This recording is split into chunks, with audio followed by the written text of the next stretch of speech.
I have a job for you. Jeez, it's not another arc, is it? No, not again. This time I need a full-scale home renovation. Noah Construction and Builders is your design and build partner. We do it all, from additions and dormers to full-scale renovations. Schedule your no-cost design consultation today. Visit us online at noahconstruction-builders.com. Noah Construction and Builders. Through dreams we design, with vision we build.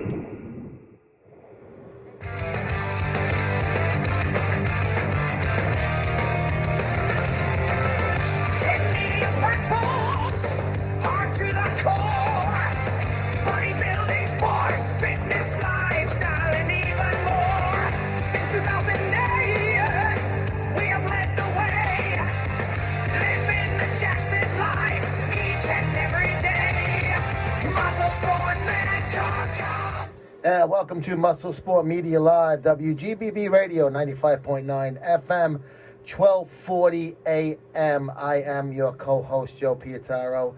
Anthony Tuminello is not here, but Trevor is, and that's why you're still hearing this. But we have a very special guest that we're going to bring in just a minute that's on the line. But, of course, none of this will be possible without Pete and the boys at noahconstruction-builders.com. No job too big nor small for Pete and the guys over at Noah. Check out their Instagram page. You got to check out some of these drone videos of the before and after of their work. Just quite amazing, and we want to thank them again for being the title sponsor of this program. But without further ado, I would like to welcome once again to Muscle Sport Media Live, Joe Wiz Sports of ESPN New York. Joe, how are you tonight? Hey, Joe, thanks for having me back on. I'm excited to see if we can make some money for people today and talk about some controversy in sports. Absolutely. Well, Joe is a handicapper, and he hosts a program every Saturday on ESPN New York, 880 AM. And he's been on this show a number of times, and I love having you on, Joe, because you bring a really different element to the table. And tonight's topic, we were going back and forth last night, and we decided that this was going to be a good topic to talk about, and I'm kind of excited to get into it. It's basically the mob and gambling, and how much control do they have over it? Do they have any control over it? Or is this just a big Hollywood-style splash thing a la that press conference that happened last month with the whole NBA/poker game thing? So let's just get into it. I figured, since, let's look at the three main things that have happened of late involving sports and gambling. And you could add anything to it if you want as well. But I'm looking at, because I had a chance to interview Matthew Bauer before he had to turn himself in, and he's currently in federal prison right now. He was the bookie with the whole Ipe Mizahara and Shohei Ohtani scandal. I'd like to look at that one, and then let's look at the Class A and the Cleveland Guardians pitchers one. And then, of course, the most recent one, Chauncey Billups, Damon Jones, and Terry Rozier, and fixed poker games. I figured we would talk about those since they're the freshest, and how is the mob, if at all, involved in all three? So do you have anything that you wanted to talk about other than that? Because to me, those were the most recent ones and the freshest to really hit on. Yeah, and it was an incident in New Jersey as well, where there was a mob arrest with illegal betting activity going on, with about $2 million of action going on in sports betting. But yeah, Joe, even though there's a lot of legal sports betting now with all the the platforms out there with FanDuel and DraftKings and BetMGM, there's a lot of people that still don't deal with those sports books. They prefer to deal with the underground. And generally speaking, when you're betting with the neighborhood bookmaker or whatever the case may be, more often than not, there is some infiltration involved where they're at least taking the action. Yeah, no, I mean, definitely that other incident, like you said, that was in Jersey, that happened like a week or two after the Chauncey Billups press conference. So as far as mob's influence in sports, are you looking at that statement as more of just taking bets, or are they influencing the outcome of certain things, or really involved with big names in sports? Well, there is some influence going on with sports betting. In this day and age, 2025, we thought it wouldn't be happening, but we see it happening. Even last year, with one of the players from the Toronto Raptors was involved with some prop bets. Porter. The prop bets are they're making it more. It's making it more easier for them to. A game, the actual outcome of a game doesn't have to happen, but when you have a prop bet for a certain player underperforming, how many points he's going to score at a certain game, or in this instance with Chauncey Billups getting a sprained ankle and not performing to what according to what the odds were made. So we could go back years ago with Tim Donaghy and the referee involved in the NBA. That clearly was mob infiltration. So to say and completely dismiss the fact that the mob is not involved would not be accurate. The whole thing with the Chauncey Billups now, the way that whole press conference was done, and I had a recent episode where I had a gentleman named Jeff Nadeau on the show, and he really broke it down on his program really well with the two indictments. The mob had absolutely zero to do with the whole NBA portion of those two indictments that basically Kash Patel and the federal authorities were very ambiguous and meshing the two and blurring the lines between the two.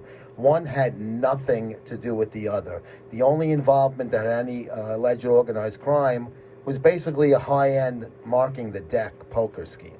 It had nothing to do with Chauncey, Porter, any of these guys. So that's where I figured to talk about how there's mob influence and that case is a particular perfect one to point where there is zero influence, as well as the Ipe Mizara case where Matt Boyer himself has admitted that the only time he ever dealt with an organized crime figure, he never even confirmed there was some guy named Michael who was supposedly an associate in the Boston crime family, unnamed, probably if with anything Patriarca would have been it. But so you have one of the biggest bookies handling multi-millions of dollars of bets and no influence whatsoever from alleged organized crime, as well as the Clase incident where these were all done through legal bookmaking places in the Dominican Republic. And that you have a valid point there, Joe. And when you take a look at the Chauncey Billups thing, only time will tell what's going to happen on trial and what's going to come out. Right now, it appears that there was no what you call outside interference. However, there are instances where you could look at, and again, I bring up the scenario now. It was years ago, but a scenario where one of the referees from the NBA was involved with mob influence, and to think that there aren't college kids that are susceptible to taking bribes, and nobody will ever know about it until they're caught. So I always think that there's always that threat. And I'm hoping it's not as much as some people think it is. But for me, I absolutely think that there is some interference happening at all levels of sports. Whether or not they get caught is another issue. I mean, basically, it's a statement, but is there anything that you have that could back that up, for lack of a better term? Well, like I told you, we had an instance in Jersey. It wasn't so much the players. They're actually just taking the action. However, there are times where, like I said, going back to the scenario with the NBA referee that was involved with, making some calls. And there were some other stories on the Internet regarding scenarios where, certain players were asked, and certain college players. Last year, I don't have the name, but there was some college kids that were are involved with it. And sometimes when a kid's not playing to their level, if something's happening, is it just somebody that's offering them money, or is it involved with the mob? That's another issue. We really don't know 100%. But for me to say and not think that there isn't any type of scenarios where the mob could be involved, you'd be naive to think that there isn't. Now, as far as taking bets from regular customers, to me, that's something that's been happening as long as there's been sporting events, going back thousands of years, basically. As far as the Tim Donahue thing, remind me, because I don't recall the exact parameters.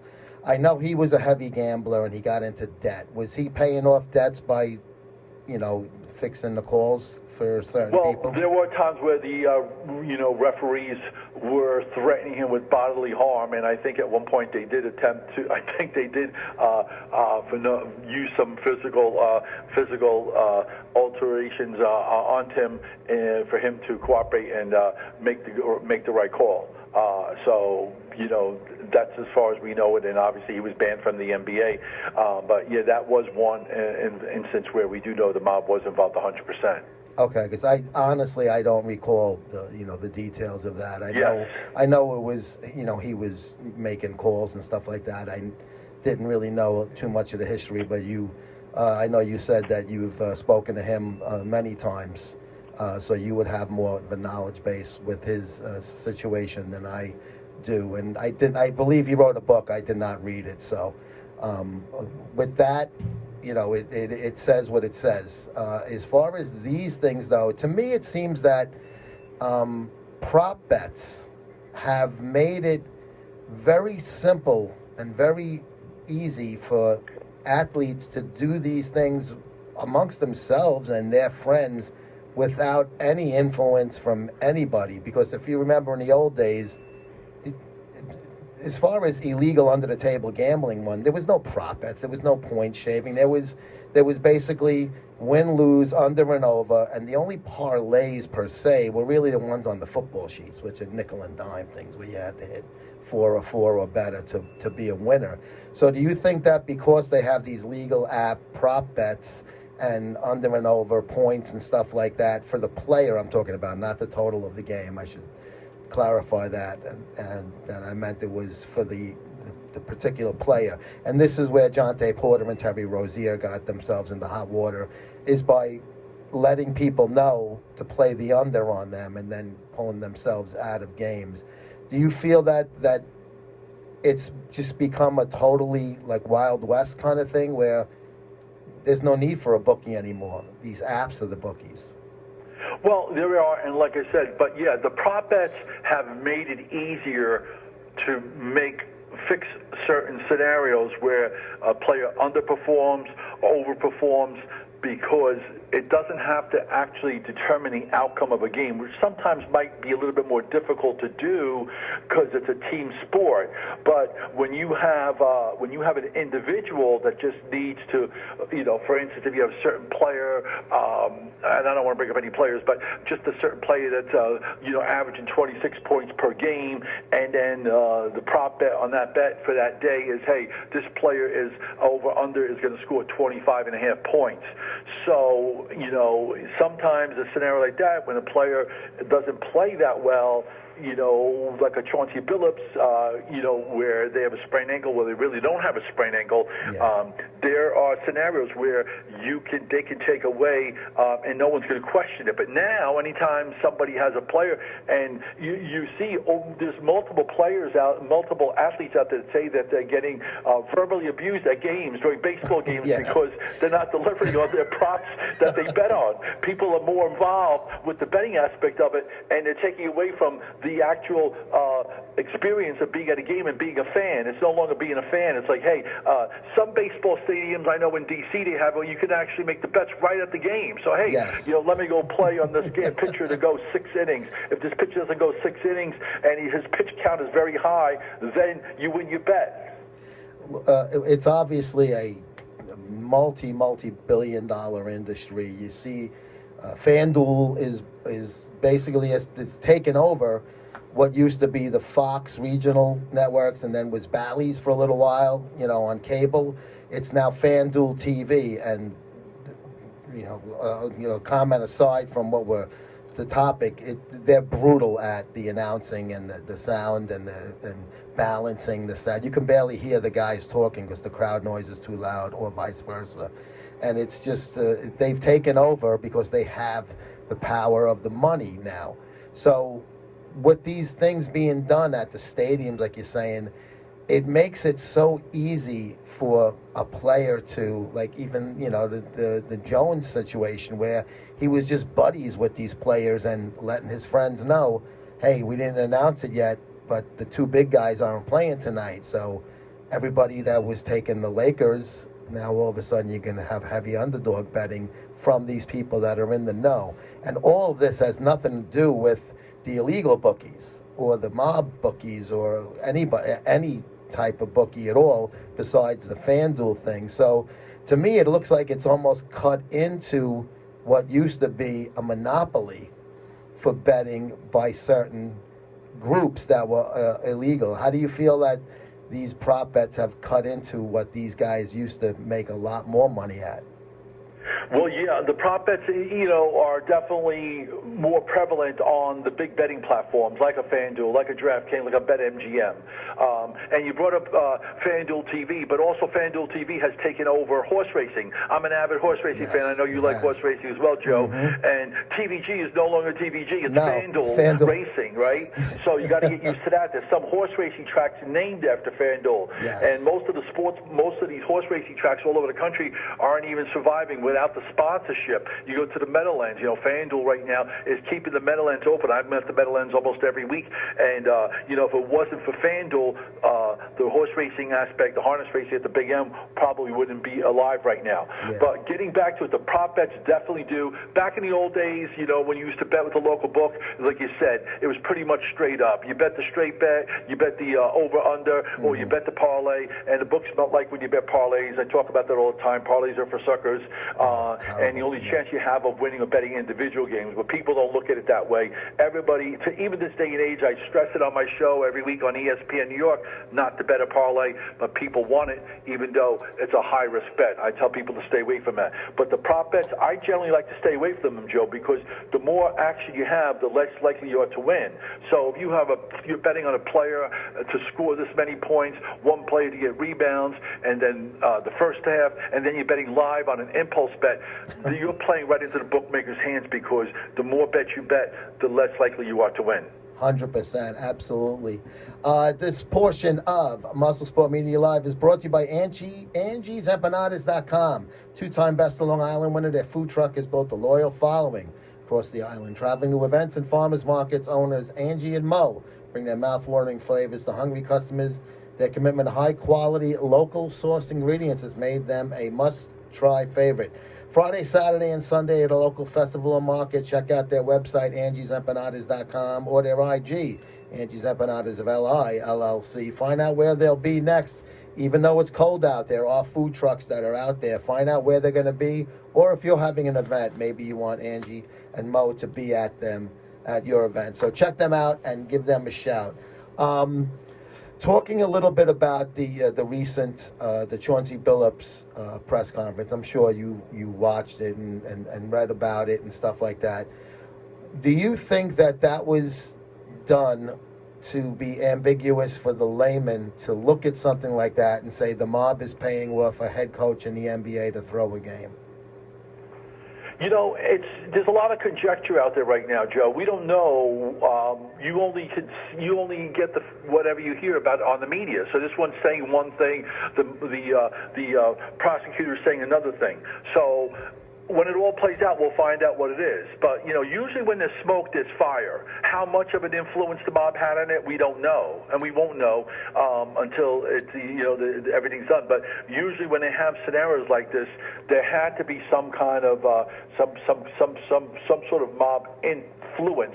How much of it, we really don't know. And it's speculation right now. Well, the Billups, they had zero influence because he was only involved in one 2019 Las Vegas-based card game that they're only saying the mafia had any influence over the ones in New York. So as far as the NBA players go, the indictments, that was their whole thing, is the indictments. Nothing is going to come out differently from that. That's what they're being charged with, these guys. They have zero mob mention on the NBA one with Jones, Rozier, and Billups. The only thing the mob hasn't mentioned, like I said, was high-tech poker cheating scandals with the shuffler and all of that stuff, and the X-ray tables. Basically, like I said, it's kind of a high-tech deck marking is what they're being involved in. And we're talking about a poker game that mostly rich people go to play poker. Not exactly something that's public safety is at the issue here. So I feel that whole Chauncey Billups thing, they're focusing on the wrong thing. Shouldn't they be focused more on a head coach throwing a game? Absolutely. And I think what they do is they're going to look into the Chauncey Billups thing because they have something to go with. And then as the trial goes on, sometimes, people talk and say, hey, this happened and that happened. So that's really what it comes into. Listen, I understand your point. We're saying, hey, none of this has anything to do with mob infiltration. And I'm not implying that it does all the time. That's very prevalent. But to think that it doesn't at all, I think that would be naive. Just like I said earlier, I think that there's always that temptation, and especially at the collegiate level, because there are, the NIL has ruined college sports. We all know that. But there are certain players. There's certain quarterbacks out there that are making $10 million. They don't want to go to the pros. They're going to make more money at the collegiate level. If they could stay in college for 10 years, they would, and do an undergraduate, a graduate study, a doctorate study, and stay in college, because if they get the pro level, they won't make it. So stay in college, enjoy it, and all that other stuff. But there are some college kids out there that you probably never heard of, an offensive lineman that is blocking for this $10 million star, but may not even get a bone thrown his way. Mm-hmm. So somebody comes to him and say, hey, listen to that, whatever the case may be, or a running back that isn't getting any money. So there is some disparity as far as the money that's structured. Some of the high-priced athletes are getting big money, but some of the smaller guys aren't getting anything. And, when one of your college kids drive around in a Lamborghini, or your friend's driving a Lamborghini, and you don't even have a car, and you're using Uber to get to school, the temptation is there, Joe.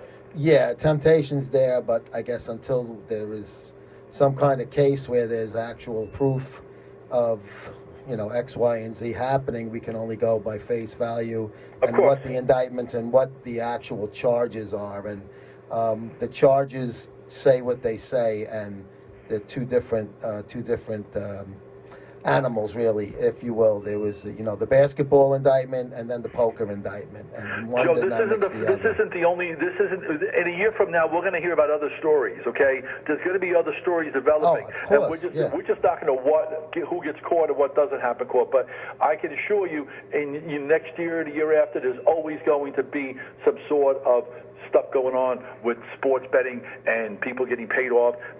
It's just a matter if they get caught or not. Yeah, I mean, to me, we've only had this legal sports betting starting in the U.S., 2018, when that law passed, and the certain states were picking it up.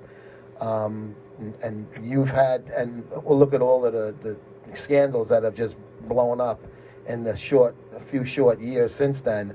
You've had illegal gambling, like I said, going on forever. I mean, we can go back to the Louisville Grays in the 19th century National League, right? So, who fixed, and through they didn't have a World Series then, but through the pennant, and lost because players were getting paid off, the Black Sox, we can go on and on. So we've had only a handful of scandals over these years when it was under the table, but as soon as the legal gambling's there with the government's hand in it, we're getting all of these huge names now. Ohtani, plausible deniability, but part of it is Ohtani. Klaas, Rozier's a big name. Chauncey Billups a big name. But those two guys were expendable. Ohtani was not. So they shoved that right under the rug in record time. And that was from Matt Bauer's mouth. That's his quote. In record time, they knocked that whole thing down. We got about 5 minutes left, Joe. We can switch gears a little bit and talk a little bit about your expertise as far as it goes with handicapping and things like that. What do you want to talk about as far as handicapping goes? It's a little late probably for Monday Night Football, but let the floor is yours. Please go ahead. It's never too late. The Monday Night Football game goes in, 20 minutes from now. We got the Giants taking on the New England Patriots. Jackson Dart will be back in the lineup. And, I think the Giants are a live dog, so anybody out there that's looking to get down on action, don't call Joe or me, but you can call your local bookmaker and put your bet in. But I think the Giants are a live dog here. Giants have played, even their records are 2-10, Joe. The record has been very deceiving. Yes. They should have won at Detroit. That was one game they should have won. They should have beaten the Broncos. Yep. They had the Dallas Cowboys a week 2. Mm-hmm. But more importantly, we always talk about this, and money management and discipline are the most important things about sports betting. I always tell people not to bet over your head. So whether you bet 100 a game or whether you bet 10 dimes a game, I always tell people we're all going to get to the same destination. Whether you drive a Kia or a Lamborghini, we're going to get there. But just pace yourself. But the most important thing is to bet smart. Don't bet the parlays. Stay away from the prop bets. The prop bets are high-risk bets because the more bets you bet, the less likely you're to win. If you can go and maybe bet 1 or 2 games a day and have the discipline to do it, you'll be successful at it. If you're going to be out there and play a lot, 5, 6, 7 games, you're not going 7-0. And that's the biggest problem I noticed. And people like betting same-game parlays, Joe. Again, the parlays, I just keep saying that because they're the biggest sucker bets going out there. And I stress it all the time. Yet, when I'm at the sports book, everybody's doing parlays. And they're like, oh, I should have hit it, but they didn't. Yeah, and there's always that one leg. Of course. Always, you're going to miss it by that one leg. So if you're looking at tonight's game, I don't know, what was the line? What was it, plus 7.5? It was 7.5, ironically. There's a lot of money still coming in on New England. I talked to a couple of my buddies who were on the other side, and the line's at 7, was 7.5. It's coming down more down to 7 right now. I see 7 and 46.5. Total, Giants have been going over a lot, but again, I'm not getting involved with the side end in total. Yeah. I think that playing the Giants plus the 7, is worth some consideration. I had to sweat out the Commanders last night. I almost lost that game, Joe. Imagine getting 6 points in overtime and thinking you have a win. And you could actually lose the game in overtime if you're taking 6 points because the Commanders won the game, won the coin toss, and they decided to give Denver the ball first, and Denver drove down and took a 7-0 lead in overtime, and luckily they changed the rule where both teams have the ball now. I had 6.5, so I was sweating exactly the way you were, Joe. I say don't get burnt by the hook, though. At the sports books now, you could buy the half points, and you could do the alternative lines. In the old days, you couldn't buy the half points with your neighbor bookmaker. But over at any of the sports books, always take the, with line 6.5, always move it to 7, and if line's 2.5, take it to 3. And I always tell people, play more dogs than chalk because the dogs are the smart players. Yeah, and a lot of people that used to do the teasers because of the spread changes, but now you're looking at a parlay now, so now you just cut your odds just because you played with your spreads. A teaser like going to a topless bar, Joe. That's a lap dance, and then you know what happens after that. 3 hours later, you're broke and your card's back. There you go. So tonight you're looking. What's the public betting money? Is it? It's kind of was like right in the middle somewhere. Yeah, it's not that much.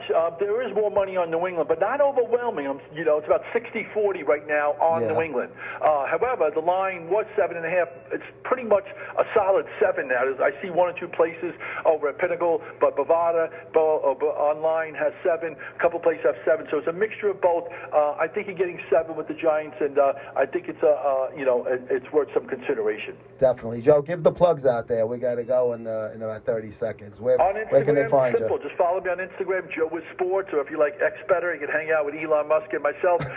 He's got $1 trillion, I don't. But on Instagram or on X, Joe with Sports, follow us, and we'll be on the air more often. And looking forward to making some money for people out there, Joe. Excellent. Thank you so much, Joe. You and I are going to be doing some more work together in the future. We've been talking about it, and we've been doing it. We're going to have to leave it there, guys. We will see you. Thanks so much, Joe. We'll see you next Monday. Noah, I have a job for you. Jeez, it's not another ark, is it? No, not again. This time I need a full-scale home renovation. Noah Construction and Builders is your design and build partner. We do it all, from additions and dormers to full-scale renovations. Schedule your no-cost design consultation today. Visit us online at noahconstruction-builders.com. Noah Construction and Builders, through dreams we design with vision we build.